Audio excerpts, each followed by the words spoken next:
Firefighters worry aging equipment is putting lives at risk. A News Channel 5 investigation reveals many fire halls are operating with backup equipment. Investigative reporter Ben Hall discovered that equipment is breaking down at critical times. Apartment fire. The call came in around 9 on a Sunday morning. We are in the apartment with a fire. Fire destroyed more than a dozen units at the Timberlake Village apartment complex. It's in ruins. It's total loss. Leaving nearly 100 people homeless. Luckily, no one was hurt. Once we had enough manpower, we were able to get a good attack on the fire. As firefighters spoke about battling the fire, no one publicly mentioned the equipment failure that took out the first truck on the scene. Engine 26 shut down, truck 26. We've had a failure of the master stream. Radio traffic captured the moment when the ladder truck's primary water nozzle, called a master stream, came crashing down from the top of the ladder. Truck 26 is dead in the water. Firefighters were forced to lower the ladder on truck 26 as two other trucks continued to spray water. If you look closely, you can see the wires dangling where the hose used to be. When that happened, it was nothing, you could do nothing except break back down. Union President Mark Young says not only was the truck out of service at a critical time, but a heavy piece of equipment fell to the ground and could have killed someone. I've never heard of this happening. Luckily, nobody was under there. Thank God for that, because it would have been a very catastrophic injury if that would have hit somebody. Ironically, the broken down truck is a backup.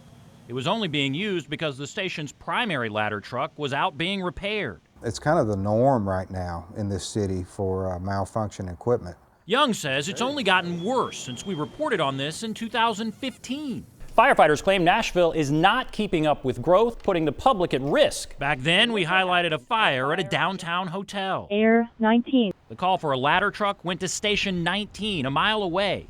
But when firefighters jumped in the truck, radio traffic reveals it would not move.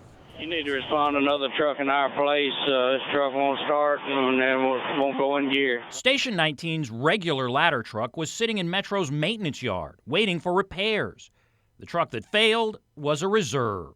Put it in neutral, drive, do everything you can. Shut it off, start it back up, put it in drive, and it just wouldn't roll.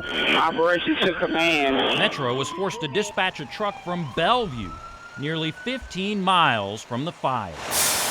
Young says it's not unusual for all of Metro's reserve ladder trucks to be out of service, getting repaired.